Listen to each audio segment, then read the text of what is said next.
Hello അപ്പൊ നമ്മൾ ഇന്ന് വന്നേക്കുന്നത് ഒരു അടിപൊളി സെഷനുമായിട്ടാണ് നമ്മുടെ ഡയഗ്രാംസ് ഓഫ് ഓൾ ടൈം. അതായത് ഇതുവരെയുള്ള എക്സാമുകൾക്ക് ചോദിച്ചിട്ടുള്ള നമ്മുടെ ഈ ടേം എക്സാമിന് ചോദിച്ചിട്ടുള്ള എല്ലാ ഡയഗ്രാംസും, അതുപോലെ തന്നെ പബ്ലിക് എക്സാമിന് ചോദിച്ചിട്ടുള്ള ഡയഗ്രാംസ് മുഴുവൻ. അപ്പൊ ഏത് ചാപ്റ്ററിലൂടെ വരും? നമ്മുടെ ഫസ്റ്റ് ടേമിലുള്ള ചാപ്റ്ററുകൾ എന്ത് ചെയ്യുന്നുണ്ട്? സെക്കൻഡ് ടേമിലെ ചാപ്റ്റേഴ്സും വരും. അതായത് എപ്പോഴും കുട്ടികൾ ചോദിക്കുന്ന കാര്യമാണ്, മിസ്സേ ഏതൊക്കെയാണ് ഇമ്പോർട്ടന്റ് ഡയഗ്രാംസ് എന്നല്ലേ നമ്മൾ ലൈവിലൊക്കെ കുട്ടികൾ കമന്റ് ചെയ്യുന്നുണ്ട്.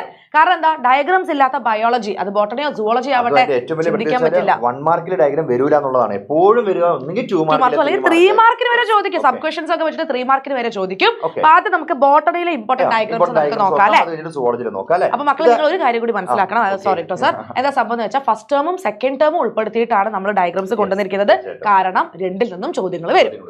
ഓക്കെ, അപ്പൊ ഇത് നമ്മുടെ സ്ട്രക്ചർ ഓഫ് ഓവ്യൂൾ തന്നു കഴിഞ്ഞിട്ട്, ഈ സ്ട്രക്ചർ ഓഫ് ഓവ്യൂൾ തന്നു കഴിഞ്ഞിട്ട് അതെന്താണ് സംഭവം, അതിനകത്ത് അത് മാർക്ക് ചെയ്യാനേ ചോദിക്കുള്ളൂ. ലേബൽ ചെയ്യാനായിട്ട് ABCD എന്ന് പറഞ്ഞാൽ അവിടെ ഇട്ട് കഴിഞ്ഞിട്ട് അത് ഏതൊക്കെയാണെന്നുള്ള കാര്യം മസ്റ്റായിട്ട് പഠിച്ചു വെച്ചേ പറ്റുള്ളൂ. ഒരു 7-8 കാര്യങ്ങളുണ്ട്. അത് പഠിക്കാതെ ഒരു കാരണവശാലും പോകരുത്. അത്ര വലിയ ഇമ്പോർട്ടന്റ് ആണ് ഈ ഒരു ഡയഗ്രാം കേട്ടോ. അപ്പൊ സ്ട്രക്ചർ ഓഫ് ഓവ്യൂൾ പഠിച്ചു വെച്ചോളുക.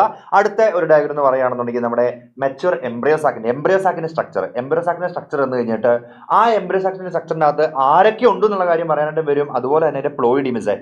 പ്ലോയിഡ് എന്ന് വെച്ചിട്ടുണ്ടെങ്കിൽ ഹാപ്ലോയിഡ് ആണോ ഡിപ്ലോയിഡ് ആണോ ഏതൊക്കെയാണ്, അത് ഇവരുടെ ഫംഗ്ഷൻസ് ഏത്, ഈ ഫിലിഫോമിന്റെ ഫംഗ്ഷൻസും കാര്യങ്ങളൊക്കെ ചോദിച്ച് കാണാറുണ്ട്. ദെൻ അടുത്തൊരു ഡയഗ്രത്തിലേക്ക് നമ്മൾ പോകുകയാണെന്നുണ്ടെങ്കിൽ നമ്മുടെ പോളൻ ഗ്രെയിന്റെ സ്ട്രക്ചർ. പോളൻ ഗ്രെയിന്റെ സ്ട്രക്ചർ എന്ന് കഴിഞ്ഞിട്ട് ആ പോളൻ ഗ്രെയിനിൽ ഏതൊക്കെ സെല്ലുകൾ ഉണ്ടെന്ന് ചോദിക്കാം. അതിൽ ഏതൊരു ഒരു സെല്ലിന്റെ പെക്യുലാരിറ്റീസ് എഴുതാനായിട്ട് ചോദിക്കാം. അപ്പൊ എന്തായാലും അറ്റ്ലീസ്റ്റ് ഒരാളെ കുറിച്ച് 2 പോയിന്റുകൾ പഠിച്ചു വെച്ച് അതാണ്. അപ്പൊ ഇവിടെ നിങ്ങൾ ശ്രദ്ധിക്കേണ്ടതെന്ന് വെച്ചാൽ ഏത് ഡയഗ്രാം ആയിക്കോട്ടെ, പാർട്സ് മാത്രം ലേബൽ ചെയ്യാൻ പഠിച്ചിട്ട് കാര്യമില്ല. എല്ലാത്തിന്റെയും ഫംഗ്ഷൻസ് കൂടെ പഠിച്ചോളൂ. കാരണം ഇതുപോലെ പെക്യുലാരിറ്റീസോ അല്ലെങ്കിൽ ക്യാരക്ടറിസ്റ്റിക് ഫീച്ചേഴ്സ്, ഫംഗ്ഷൻസ് ഒക്കെ പറഞ്ഞ് എടുത്ത് ചോദിക്കാറുണ്ട് കേട്ടോ. ഓക്കെ, ഇനി നമുക്ക് നോക്കാം. അടുത്ത നമ്മുടെ മോണോകോട്ട് സീഡിന്റെ സ്ട്രക്ചർ ആണ്. മോണോകോട്ട് സീഡിന്റെ സ്ട്രക്ചർ ഇങ്ങനെ ചോദിക്കാറുണ്ട്. ആ സീഡ് തന്നു കഴിഞ്ഞിട്ട് അത് ഏതൊക്കെയാണ് ആ പാർട്സുകൾ ഉള്ളത്, ആൻഡ് അതുപോലെ തന്നെ അവരുടെ ഫംഗ്ഷൻസും പൊതുവായിട്ട് ഇങ്ങനെ ചോദിച്ച് കാണാറൊന്നുമില്ല. ഏതൊക്കെയാണ് പാർട്സുകൾ ലേബൽ ചെയ്യേണ്ടത്, ഒരു സ്പെഷ്യലൈസ്ഡ് ലെയർ ഉണ്ട്. അപ്പൊ അതെല്ലാം നിങ്ങൾക്ക് അറിയാലോ, സെപ്പറേറ്റ് ചെയ്യുന്ന ലെയർ ഒക്കെ ഇല്ലേ, അതൊക്കെ ഒന്ന് നോക്കി വെച്ചിട്ടേ പോകാവുള്ളൂ. ഇപ്പം അടുത്ത് നോക്കാം നമുക്ക്. പിന്നെയാണെന്നുണ്ടെങ്കിൽ നമ്മൾ ഡൈക്കോട്ട് എംബ്രയോന്റെ സ്ട്രക്ചർ വരും. ആ ഡൈക്കോട്ട് എംബ്രയോന്റെ സ്ട്രക്ചർ എന്ന് കഴിഞ്ഞിട്ട് അതിന്റെ അകത്ത് നിന്ന് ഈ പാർട്സ് ലേബൽ ചെയ്യാനേ പറയുള്ളൂ. അതിൽ നിന്ന് ഒരു കാരണം വെച്ചാൽ ഈ പെക്യുലാരിറ്റീസ് കാര്യങ്ങളും ചോദിക്കാൻ പോകുന്നൊന്നുമില്ല. ഡയറക്റ്റ് ആയിട്ട് ഈ കാര്യങ്ങൾ മാത്രം ചോദിക്കാനായിട്ട് വരാറുള്ളൂ. ഈ ക്വസ്റ്റൻസ് ഒക്കെ നമ്മൾ നോക്കുകയാണെങ്കിലേ എല്ലാത്തിലും ലേബലിംഗ് കൊടുത്തിട്ടുണ്ട് അല്ലെ. ചിലതിലൊന്നും പാർട്സിന്റെ ഫംഗ്ഷൻസ് ചോദിക്കുന്നില്ല. അപ്പൊ ഈസി ആയിട്ട് എന്ത് ചെയ്യാം, 2 മാർക്ക് 3 മാർക്കൊക്കെ സ്കോർ ചെയ്യാൻ പറ്റും അല്ലെ. കഷ്ടപ്പാടില്ലാത്തതാണ്. അതുപോലെ തന്നെ മൈക്രോസ്പ്രാഞ്ചിയ ഇല്ല ആന്തർ വാൾ ലെയർ എന്ന് എഴുതിയാൽ മതി, ആയിരിക്കും. അപ്പൊ ആന്തറിന്റെ വാൾ ലെയറിൽ അത് ഏതൊക്കെയാണ് ആ ലെയറുകൾ ചോദിക്കാം. പക്ഷെ ഇവിടെ മിക്കപ്പോഴും ചോദിച്ച് കാണാറുണ്ട് മക്കളെ, നമ്മുടെ പെക്യുലാരിറ്റീസ് ചോദിക്കാറുണ്ട്. അതായത് ഔട്ടർ 3 പേരുടെ എന്താണ്, അല്ലെങ്കിൽ ടപ്പീറ്റത്തിന്റെ എന്താണ്, ഇങ്ങനെയൊക്കെ ചോദിക്കാനായിട്ട് ചാൻസുകളുണ്ട്. അപ്പൊ ഇതിന്റെയും കൂടെ എന്ത് ചെയ്ത് കൊടുക്കുക, ഓരോന്ന് പഠിക്കുമ്പോൾ അതിന്റെ ഫംഗ്ഷനും കൂടെ ഒന്ന് മനസ്സിലാക്കി പഠിക്കുന്നത് നല്ലതായിരിക്കും. ഇനി അടുത്താണെങ്കിൽ എംബ്രിയോ ജനസിന്റെ സ്റ്റേജ്. ഇത് വളരെ റയർ ആയിട്ട് 1-2 വർഷം മാത്രമേ ചോദിച്ചിട്ടുള്ളൂ. പക്ഷെ എന്നാലും ഇത് ചോദിക്കാൻ ചാൻസുകളുണ്ട്. ഇത് ഏതൊക്കെയാണ് സ്റ്റേജുകൾ എന്നുള്ള കാര്യം. അത് കണ്ടോ, നെയിം ദ പ്രോസസ് ചോദിച്ചിട്ടുണ്ട്. അതിൽ തന്നെ നമുക്ക് മാർക്ക് കിട്ടും. ആ ഹെഡിങ് പഠിച്ചാൽ തന്നെ മാർക്കായി എന്നുള്ളത് കൂട്ടി വെച്ചാൽ മതി. പിന്നെ ഏതൊക്കെ സ്റ്റേജ് ആണുള്ളത് എന്നുള്ള കാര്യം, ആകെ ഒരു 5 സ്റ്റേജ് പഠിക്കാനുള്ളൂ. ആ സ്റ്റേജ് അങ്ങ് പഠിച്ചു വെച്ചു. കറക്റ്റ് ഓർഡറിൽ ചോദിച്ചിട്ടുണ്ട്. കറക്റ്റ് സീക്വൻഷ്യൽ ഓർഡർ എന്ന് പറയുന്നുണ്ട്. ഓർഡർ തെറ്റിച്ചു പോയാൽ മാർക്ക് പോയി, അതൊരു പ്രശ്നമാണ്. ഓക്കെ, പിന്നെ നമുക്കുള്ളതെന്ന് വെച്ചിട്ടുണ്ടെങ്കിൽ നമ്മുടെ ആന്തറിന്റെ തന്നെ ആ ഒരു ക്രോസ് സെക്ഷൻ എടുത്തു കഴിഞ്ഞിട്ട്, ട്രാൻസ്വേഴ്സ് സെക്ഷൻ എടുത്തു കഴിഞ്ഞിട്ട് അതിൽ നിന്ന് ലേബൽ ചെയ്യാണ്ട്. നമ്മൾ നേരത്തെ പറഞ്ഞ സെയിം സംഭവങ്ങൾ തന്നെയാണ്, ആന്തറിന്റെ വാൾ ലെയർ പോലെ തന്നെയാണ്. പക്ഷെ അതിന്റെ സ്ട്രക്ചർ രൂപം മാറി, അങ്ങോട്ടും ഇങ്ങോട്ടും മാറ്റി കാണിച്ചു എന്നുള്ളതേ ഉള്ളൂ. ആ ട്രാൻസ്വേഴ്സ് ആണെന്നുള്ള കാര്യം മാത്രമേ ഇവിടെ ഉള്ളൂ. ആ ഒരു കാര്യം ഇവിടെ പഠിച്ചു വെച്ചുകൊടുക്കുക. ഇത് ജസ്റ്റ് ഐഡന്റിഫൈ എന്നാ ചോദിച്ചിരിക്കുന്നത് അല്ലേ. പിന്നെ നമുക്ക് വരുന്നതാണ് ബയോടെക്നോളജി. ബയോടെക്നോളജി എത്രത്തോളം ഇമ്പോർട്ടൻ്റ് ആണെന്ന് അറിയാലോ അല്ലെ. സെക്കൻഡ് ടൈമിലുള്ള ചാപ്റ്റർ ആണ്. അപ്പൊ ഇത് കണ്ടാലേ അറിയാം നമ്മുടെ PCR ആണെന്നുള്ള കാര്യം അറിയാം. അപ്പൊ ഈ PCRന്റെ ആ ഒരു സ്റ്റെപ്പുകൾ കാര്യങ്ങൾ ഇപ്പൊ ഇതിനകത്ത് സ്റ്റെപ്പ് കൊടുത്തിട്ടുണ്ട്. സ്റ്റെപ്പ് കൊടുക്കാതെ എന്ത് ചെയ്യും ചോദിക്കാനുണ്ട്. അപ്പൊ ഏതാണ്, അപ്പൊ ഈ ഡയഗ്രാം വെച്ചിട്ട്, ഈ ഡയഗ്രാം എപ്പോഴും ക്വസ്റ്റ്യൻ പേപ്പർ നമുക്ക് കാണാനായിട്ട് പറ്റും. വെരി ഇമ്പോർട്ടന്റ് ആണല്ലേ സർ, വെരി ഇമ്പോർട്ടന്റ് ആണ്. ദെൻ അടുത്ത തന്നെ ബയോടെക്നോളജി നോക്കുകയാണെന്നുണ്ടെങ്കിൽ കണ്ടോ, ഇത് മറ്റൊരു രീതിയിലൂടെ ചോദിച്ചിട്ടുണ്ട്. കണ്ടോ, ഇവിടെ സ്റ്റെപ്പ് ഇല്ലാത്ത കണ്ടോ, ഇവിടെ സ്റ്റെപ്പ് ഉണ്ടായിരുന്നു, ഇവിടെ സ്റ്റെപ്പ് കൊടുത്തിട്ടില്ല. സ്റ്റെപ്പുകൾ ഏതാണെന്നുള്ള കാര്യം എഴുതാനൊക്കെ ആയിട്ട് ചോദിക്കാം. സബ് ക്വസ്റ്റ്യൻസ് ഉണ്ട്. പ്രൈമർ എന്താണെന്നൊക്കെ ചോദിച്ചിട്ടുണ്ട്. അപ്പം ഈ ആ ഒരു ചിത്രം എന്ന് ചോദിക്കുമ്പോൾ അത് ഏതാണ് സംഭവം എന്നുള്ള കാര്യം എന്തായാലും മനസ്സിലാക്കിയേ പറ്റുള്ളൂ. ദെൻ അടുത്താണ് ജെൽ ഇലക്ട്രോഫോറസിസ്. നമ്മുടെ ബയോടെക്നോളജിയിൽ ഏറ്റവും ഇമ്പോർട്ടൻ്റ് ആണ്, സെപ്പറേഷൻ ഓഫ് DNA ഏറ്റവും ഇമ്പോർട്ടൻ്റ് സാധനമാണ് ജെൽ ഇലക്ട്രോഫോറസിസ് അല്ലേ. ആ ചിത്രം തന്നു കഴിയുമ്പോഴത്തേക്കും തന്നെ അതിന്റെ സബ് ക്വസ്റ്റൻസ് ആയിട്ട് കുറെ കാര്യങ്ങൾ കൊടുക്കും. അപ്പൊ ആ സബ് ക്വസ്റ്റൻസ് നോക്കി വെക്കണം. അതുപോലെ തന്നെ ആ ചിത്രം എന്താണെന്നുള്ള കാര്യം മനസ്സിലാക്കിയേ പറ്റുള്ളൂ. പിന്നെ അതിന്റെ പ്രിൻസിപ്പിൾ ആണ് കേട്ടോ നമ്മൾ അറിയേണ്ടത്. ഓക്കെ, ഈ ഒരു ക്വസ്റ്റ്യൻ എനിക്ക് തോന്നുന്നു സ്ഥിരമായിട്ട് ചോദിക്കുന്ന കാര്യം. ഓക്കെ, പിന്നെ ഇത് രണ്ടും കൂടെ കമ്പയർ ചെയ്തിട്ടുണ്ടോ, ഇത് ഏതാണ് പ്രോസസ് എന്നുള്ള കാര്യം ഐഡന്റിഫൈ ആയിട്ട് ചോദിക്കാറുണ്ട്. അതും ഇമ്പോർട്ടന്റ് ആണ്, നമ്മളിപ്പോ പറഞ്ഞ കാര്യം തന്നെയാണ്. പിന്നെ വെക്ടർ, നമ്മുടെ PBR 322 വെക്ടർ, ആകെ ഒരു വെക്ടറിനെ കുറിച്ച് നമ്മളവിടെ പഠിക്കുന്നുള്ളൂ. അപ്പൊ ആ വെക്ടറിന്റെ സ്ട്രക്ചറുകൾ വന്നു കഴിഞ്ഞിട്ട് അതിനകത്ത് ഏതൊക്കെയാണ് ഇല്ലാത്തത് ഉള്ളത്, ഇത് തന്നെ ഇതിന് സബ് ക്വസ്റ്റ്യൻ കണ്ടോണ്ടല്ലോ, നമുക്ക് ഇവിടെയുള്ള സാധനങ്ങളൊക്കെ ഏതാണെന്നുള്ള കാര്യം ചോദിച്ചിട്ടുള്ളൂ. അത്ര സിമ്പിൾ ആയിട്ട് ചെയ്യാനായിട്ട് പറ്റുന്ന കാര്യമാണ്. ഓക്കെ, ദെൻ ബയോറിയാക്ടറിന്റെ ക്വസ്റ്റൻ വന്നിട്ട് ഏത് ബയോറിയാക്ടർ എന്ന് ഐഡന്റിഫൈ ചെയ്യാനായിട്ട് ചോദിക്കാം. അല്ലെങ്കിൽ പിന്നെ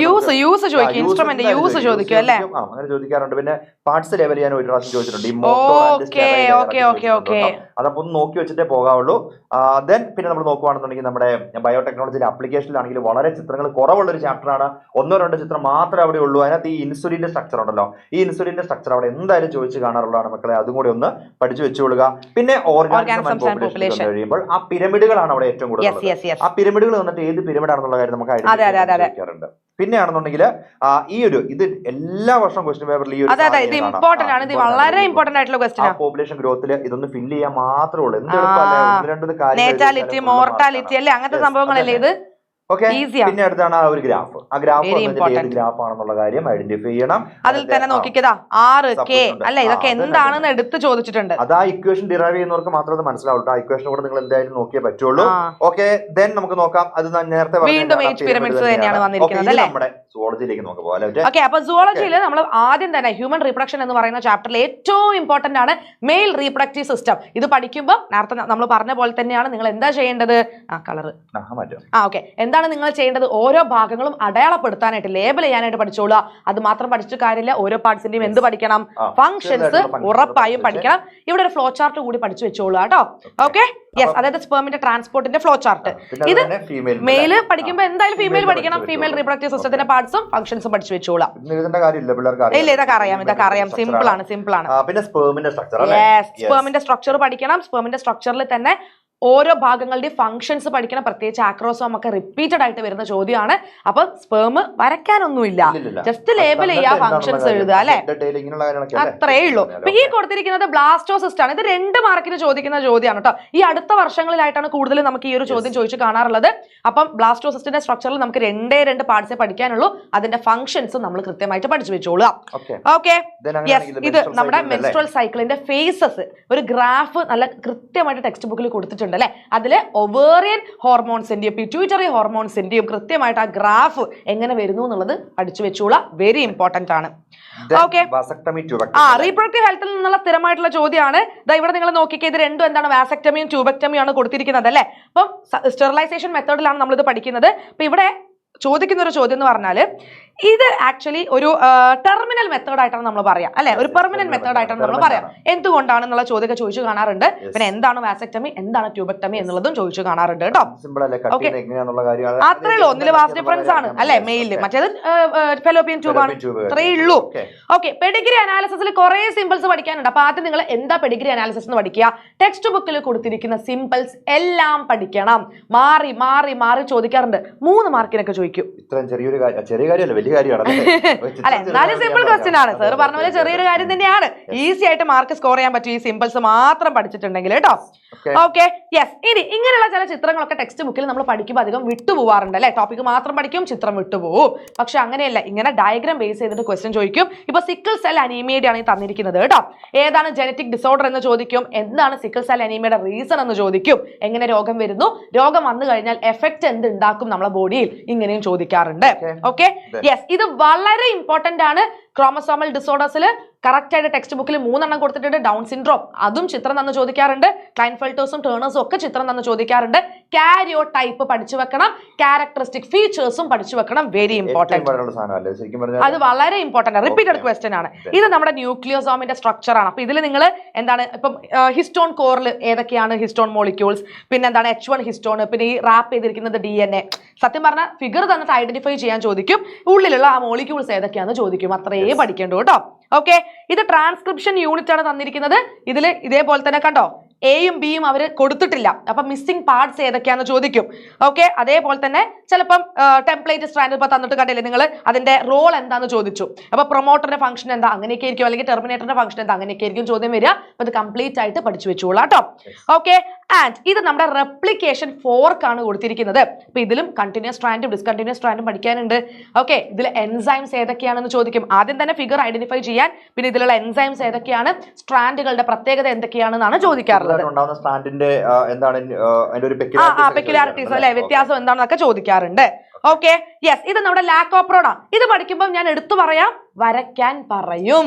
അതായത് ഇൻ ദ പ്രസൻസ് ഓഫ് ഇൻഡ്യൂസറും ഇൻ ദ ആബ്സെൻസ് ഓഫ് ഇൻഡ്യൂസറും പഠിക്കാനില്ലേ. ചിലപ്പം ഇൻ ദ പ്രസൻസ് ഓഫ് ഇൻഡ്യൂസറിന്റെ ഡയഗ്രാം ക്വസ്റ്റ്യനിൽ തരും, എന്നിട്ട് ആബ്സെൻസ് ഓഫ് ഇൻഡ്യൂസർ വരയ്ക്കാൻ പറയും. ഓക്കെ, തിരിച്ചു വരാം, അങ്ങനെ പോവാൻ പാടുള്ളൂ. ഓക്കെ, ഇതിലിപ്പം ഐഡന്റിഫൈ പി, അതിൽ ഓരോന്നും എന്തൊക്കെയാണ്, സെഡ് വൈ എ എന്താ, ഓ എന്താ, പി എന്താന്ന് ചോദിക്കും. അതേപോലെ കണ്ടോ ഡ്രോ ദ ഡയഗ്രാം, കണ്ടില്ലേ ഡ്രോ ദ ഡയഗ്രാം, പിന്നെ എൻസൈംസിന്റെ പേര്, ഇതൊക്കെയാണ് നിങ്ങൾ ഇവിടെ പഠിക്കേണ്ടത്. ഓക്കെ, യെസ്, ആൻഡ് ഇതെന്ന് പറയുന്നത് ഒരു ഫ്ലോ ചാർട്ട് ആണ്. ഈ ഫ്ലോ ചാർട്ട് ഇപ്പൊ സ്ഥിരമായിട്ട് ചോദിക്കുന്നുണ്ട്. DNA ഫിംഗർ പ്രിന്റിംഗിന്റെ സ്റ്റെപ്സ് ആണ്. അപ്പം ഇത് കൃത്യമായിട്ട് അറിയണമെങ്കിൽ നമ്മൾ എന്തായാലും ലൈവിൽ ഡിസ്കസ് ചെയ്യുന്നുണ്ട്. ഇവിടെ കൊടുത്തിട്ടുണ്ട് ഈ ആൻസർ, അതേപോലെ ഷോർട്സ് ഒക്കെ ചെയ്തിട്ടുണ്ട്. അപ്പൊ കൃത്യമായിട്ട് DNA ഫിംഗർ പ്രിന്റിംഗ് സ്റ്റെപ്സ് പഠിച്ചു വെച്ചോളാം. 3 മാർക്കിന്റെ ചോദ്യമാണ് കേട്ടോ. ഓക്കെ, ആൻഡ് ഇതെന്താണെന്ന് വെച്ചാൽ ടെക്സ്റ്റ് ബുക്കിൽ ഇങ്ങനത്തെ ഒരു പിക്ചർ ഒന്നും കൊടുത്തിട്ടില്ല. പക്ഷെ അനലോഗസ് ആൻഡ് ഹോമലോഗസ് ഓർഗൻസ് അധികവും അവർ ഈ രീതിയിലാണ് ചോദിക്കാറുള്ളത്. അല്ലെങ്കിൽ എക്സാമ്പിളിന്റെ ചിത്രം തന്നിട്ട് ഏത് ഓർഗൻ ആണ്, അല്ലെ ഏത് ടൈപ്പ് എവല്യൂഷൻ ആണെന്നൊക്കെ ചോദിച്ചു കാണാറുണ്ട് കേട്ടോ. ഓക്കെ, യെസ്, ആൻഡ് ഇത് അഡാപ്റ്റീവ് റേഡിയേഷൻ, അതിൽ ഡാർവിൻ ഫിഞ്ചസ് ചോദിക്കാം, അല്ലെങ്കിൽ ഇപ്പൊ മാർസൂപ്പിയൽ റേഡിയേഷൻ, ഏത് വേണമെങ്കിലും ചോദിക്കാം. ചിത്രം തന്നിട്ട് ഏത് എവല്യൂഷണറി ഫിനോമിനൻ ആണെന്ന് ചോദിക്കും, വേറെ എക്സാമ്പിൾ എഴുതാനും പറയും. ഓക്കെ, ഇപ്പൊ ഇവിടെ തന്നിരിക്കുന്നത് മാർസൂപ്പിയൽ മാമൽസിന്റെ ആണ് അല്ലെ. ഓക്കെ, ചിലപ്പോൾ നിങ്ങളോട് വേറൊരു എക്സാമ്പിൾ എന്ന് ചോദിക്കുമ്പോൾ നിങ്ങൾ ഡാർവിൻ ഫിഞ്ചസ് എഴുതണം. അപ്പൊ ആ രീതിയിലാണ് ചോദ്യം വരാറ് കേട്ടോ. ഓക്കെ, ഇത് നമ്മുടെ ഹ്യൂമൻ ഹെൽത്ത് ആൻഡ് ഡിസീസ് എന്ന് പറയുന്ന ചാപ്റ്ററിൽ നിന്നുള്ള ചോദ്യമാണ്. അതിൽ നമുക്ക് അത്രയധികം ഡയഗ്രാംസ് ഒന്നും അങ്ങനെ നോട്ട് ചെയ്യേണ്ടതായിട്ടില്ല, പക്ഷെ ലേബൽ ചെയ്യാൻ ചോദിക്കാറുണ്ട്. അത് നമ്മുടെ ആന്റിബോഡി ഇമ്മ്യൂണോഗ്ലോബുലിന്റെ സ്ട്രക്ചർ ആണ്. ഇത് കൃത്യമായിട്ട് പഠിച്ചു വെച്ചോളാം. ഇതിൽ ഏതൊക്കെയാണ് ഇതിൽ വരുന്ന ചെയിൻസ് ഏതൊക്കെയാണ്, അല്ലെ ആന്റിജൻ ബൈൻഡിങ് സൈറ്റ്, അതൊക്കെ ചോദിക്കും. അതേപോലെ നിങ്ങൾ ഈ ഒരു 4-5 പേരുകൾ ഉണ്ടല്ലോ ഇമ്മ്യൂണോഗ്ലോബുലിൻസിന്, അല്ലെ IgA IgE എന്നൊക്കെ പറഞ്ഞിട്ട് അതും കൃത്യമായിട്ട് പഠിച്ചു വെച്ചോളാം കേട്ടോ. അപ്പൊ ഇത്രേ ഉള്ളൂ ശരിക്കും പറഞ്ഞാൽ. നമ്മുടെ ഈ ടേം എക്സാമിന് നോക്കുകയാണെന്നുണ്ടെങ്കിൽ ഇത്രയും ചിത്രങ്ങൾ മാത്രമേ ഉള്ളൂ. ചിത്രം ബേസ്ഡ് ക്വസ്റ്റ്യൻ പറഞ്ഞാൽ ഇത് മാത്രമേ വരാണ്ട് ചാൻസ് ഉള്ളൂ മക്കളെ. അപ്പൊ എന്തായാലും കൃത്യമായിട്ട് പഠിച്ചു വെച്ചോളൂ അല്ലെ. അതായത് നിങ്ങൾക്ക് ഈസി ആയിട്ട് അധികം എഴുതാതെ ജസ്റ്റ് ഒരു ലേബലിംഗിലൂടെയോ ഒരു പോയിന്റ്സ് മാത്രം എഴുതിക്കൊണ്ട് നിങ്ങൾക്ക് ഫുൾ മാർക്ക് കിട്ടാൻ ചാൻസ് ഉള്ള ഒരു ഭാഗമാണ് ഈ ഡയഗ്രാം ബേസ്ഡ് ക്വസ്റ്റ്യൻസ്. ഇത് മിസ് ചെയ്യാതെ എന്ത് ചെയ്യാ, പഠിച്ചു വെച്ചോളാം. ഓക്കെ, അപ്പൊ ലൈവിൽ ഇവരൊക്കെ വരില്ലേ? ലൈവിൽ ഉറപ്പായിട്ട് വന്നാൽ ലൈവ് മാരത്തോൺ നടത്തുന്നുണ്ട്. അതിൽ എന്തായാലും വന്നേ പറ്റുള്ളൂ. രാവിലെ ബൂസ്റ്ററും ഉണ്ട്. ഇതൊക്കെ വന്നാൽ അറ്റൻഡ് ചെയ്ത് പോയിട്ടുണ്ടെങ്കിൽ. പിന്നെ അതുപോലെ നമ്മുടെ ഷോർട്സുകളും കാര്യങ്ങളും എല്ലാം കാണണം കേട്ടോ. നമ്മള് ലക്ഷക്കണക്കിന് ഷോർട്സുകൾ. പിന്നെ നമ്മൾ സുവോളജിന്റെയും ബോട്ടണിന്റെയും സെപ്പറേറ്റ് ആയിട്ട് 1 മാർക്ക് 2 മാർക്ക് 3 മാർക്ക് എല്ലാം ഇട്ടിട്ടുണ്ട്. പഠിച്ചു വെച്ചോളാം, കാണുക അല്ലെ. മാക്സിമം ഫ്രണ്ട്സിന് വീഡിയോ ഇഷ്ടപ്പെട്ടിട്ടുണ്ടെങ്കിൽ ലൈക്ക് ചെയ്തിട്ട് അവർക്കൊക്കെ ഷെയർ ചെയ്ത് കൊടുക്കുക. സബ്സ്ക്രൈബ് ചെയ്യാം. എക്സാമിന് പൊളിക്കാം. Bye by.